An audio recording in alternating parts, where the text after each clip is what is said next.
There is one norm we are abandoning that is endangering the American dream. On 9/11, I had walked out of the Pentagon when shortly after the plane dove into the building. I quickly came back and looked down at the burning scar the plane had made on the Pentagon and on our nation that fateful day. I worked that night in a makeshift Navy command center on the Hill.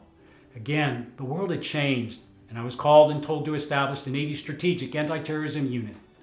It took me to Afghanistan for a very brief period as the war started, gathering with SEALs in broken down farmhouses and assessing rules of engagement for a high-tech air power in this very different global war of terror on the ground. Returning, I was given the highest honor our nation can bestow upon anyone, to lead our sons and daughters in harm's way. For me, as commander of an aircraft carrier battle group. When we arrived in the Arabian Sea to begin our strikes against Afghanistan, my 10,000 sailors, SEALs, and Marines experienced what I had seen wherever I had served my country. Waiting there for us to become part of our American battle group was an international armada. The Japanese were there, whose ships had not been out of the Sea of Japan since the Second World War. Alongside them was Germany. Nations had sent ships from around the globe, some crossing the Atlantic, like Canada. Others came from the Pacific, such as Australia. The Italian Minister of Defense said it well, for why they all came. Some may think, he said, that we Italians are better lovers than warriors. We are coming because America has been attacked, and we will be there for them. We have the world with us, united against evil, because in that distant sea was the realization that America's greatest power is its power to convene, to bring the peoples and nations of the world together for a common cause that serves us all. That is what America had been doing ever since the world's greatest generation had returned home, from having defeated the horrors of fascism and imperialism in the second of the world wars. And they swore it wouldn't happen again to us a third time. They kept their promise by building the liberal world order based upon the rules of individual and human rights, open and fair markets, fair and just governments. It was one that embraced the world's collective good. Whether Stalinism or human rights atrocities, dire poverty or world recessions, we convened the world by the power of these ideals. By bringing together those who shared these values in multilateral organizations and agreements, and by leading those efforts, we all became stronger, safer, healthier, and more prosperous in our freedoms. And that is what really makes America first. And that is why America's retreat from the world today is so dangerous and damaging to our American dream. First, if there is any doubt that this global concord and our leadership of it is the absolute prerequisite for our safety, health, security, economy, our way of life, it vanishes under the harsh reality that there is nothing we can do just by ourselves, absolutely nothing, to protect America from the most destructive threat to mankind. In just a decade, it will begin its slow implosion of our world into crises. That is when the worst seeds of the irreversible consequences from climate change will have begun to be sown. Unless uprooted, they will eventually grow into wars because of desperate drought and famine, violent seizing and hoarding of diminished global resources, economic shocks for poor and rich alike, and the bankruptcy of the idea that governments could actually provide for their people's general welfare as the relentless rise of global heat and oceans takes an uncontrollable toll on their citizens. If America were to emit zero greenhouse emissions, even within a decade, as the Green New Deal calls for, it achieves only 15% of the required reduction to disarm this catastrophic threat before it explodes on all of us. Take almost any of the other 196 nations in the Convention on Climate Change, Saudi Arabia. It will use as much energy in 2030 to run air conditioners as it exports in oil today. It cannot be done without all of the world doing it, led by us together. But instead, America is withdrawing from the world, behind walls, some wrongly believing that's what's needed to become great again. Meanwhile, China is knocking down the barriers to its emerging global order of Sinocentric institutions and authoritarian values.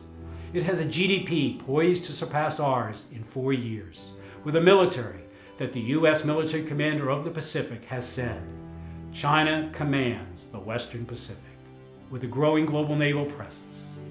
It is the first loss of command of the seas by the U.S. Navy anywhere since World War II. So as America heads home, telling bruised allies left behind, it's a wrap. China is exploiting its unchecked freedom to impose its illiberal values of might makes right through its expanding institutions. For example, through China's worldwide Belt and Road Initiative, of predatory loans and infrastructure investments with already 70 nations and international organizations, cash-hungry countries now find themselves enslaved by massive debt to China. China can then force these countries to cede their sovereignty as if, the Prime Minister of Malaysia says, they are now colonies. For instance, Djibouti gave China a port for its first overseas naval base in Africa.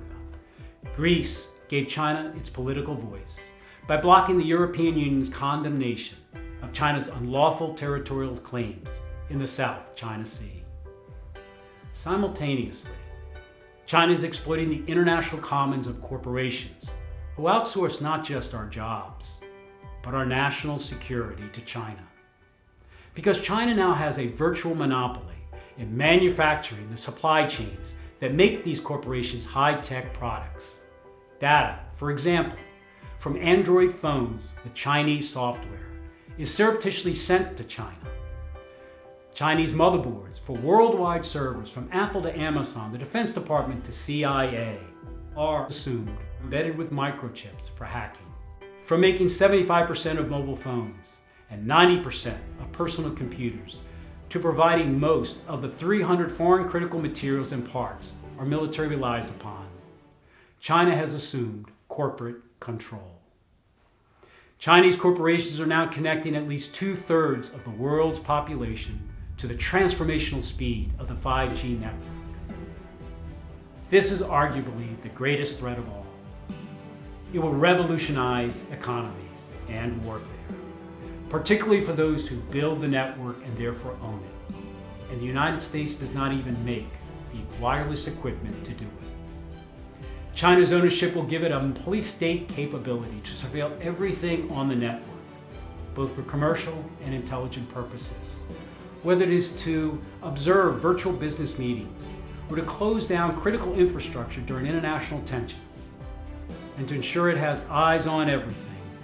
Data that is not gathered on wireless will pass into China's hands as it lays the undersea fiber optic cables connecting the world's continents that carry more than 95% of all international communications traffic. It now is truly one world, where destruction by climate change, contraction of our way of life by China, and damage to our national security by corporations will happen no matter what we do just by ourselves here in our home. The absence of U.S. leadership in upholding the values and institutions of the liberal world order has also let dangers in the global neighborhood encroach upon us with the rise of populist leaders across the world who mimic the autocratic, brutal, and corrupt behavior of authoritarian China. It's not just that Russia annexes the Crimea and commandeers warships of Ukraine with impunity. It's also that it desecrates the sacred sanctity of American democracy, our fair and free elections without repercussions, as President Putin high-fives the Crown Prince of Saudi Arabia, who feels empowered to murder an American resident in his embassy because, like populist autocrats from Hungary to the Philippines, Turkey to Venezuela, there is no longer concern about consequences from a rules-based world order. The hour has become late to restore U.S. leadership to this liberal world order, but one must be careful how it is done. There have been misjudgments that have cost America dearly, most often when the world is changing and there is great uncertainty and we unwisely used our military's power. such as after 9/11 and the tragic misadventure in Iraq. At such times, our president and Democrats and Republicans alike who cast their votes for such a reckless war showed little understanding that while militaries can stop a problem, they can never fix a problem. It took the economic recovery by the Marshall Plan to fix fascism after our military stopped Germany. If we had fixed the illiteracy rate of women in Afghanistan, which was 95% when I was there on the ground at the beginning of the war, we would have done more to fix the global war of terror than our military, which after 17 years of war is still working courageously to stop it. And few think that we fixed Iraq. After our military invasion unleashed Shia against Sunni and Sunni against Shia, with former generals of Saddam Hussein forming ISIS, which then took us as it metastasized into Syria and beyond. When the world is changing, it entails great uncertainty for our decision makers, as it did after 9/11, and as it does again now. Today, our country desperately needs a president with a depth of global experience and an understanding of all the elements of our nation's power, from our economy and our diplomacy to the power of our ideals and our military, including its limitations. So when faced with a decision on whether to use our military, our Commander-in-Chief will know how it will end before deciding if it is wise to begin. This lesson was borne out for me when I was ordered to take my aircraft carrier battle group out of the Arabian Sea and into the Persian Gulf to begin the precursor strikes against Iraq. But this time, only the British and Australians came with us. We had failed to convene the broader world for this tragic misadventure because our leaders could not explain how it would end before it began. The other nations did know, and they saw that it did not support our ideals or the world's. Our forefathers created the flame of justice in a global concord and then kept that flame burning brightly with presidents, both Democrat and Republican, from John F. Kennedy to Ronald Reagan, who understood that it was this world concord, wisely led by us, that would in turn provide for our peace, our prosperity, and our freedoms. If we are to restore the American dream, for those living between our two coasts in middle America, and for those in the innermost of our inner cities, both of whom only see the growth of inequity, not of the economy, we must reverse America's retreat from the world for collective good here at home. It is why we need to remember the sculpture in Washington, D.C. that is closest to the Oval Office is not of an American, but of the ally who stood with his French troops beside George Washington as they won the final battle of Yorktown for our freedom together.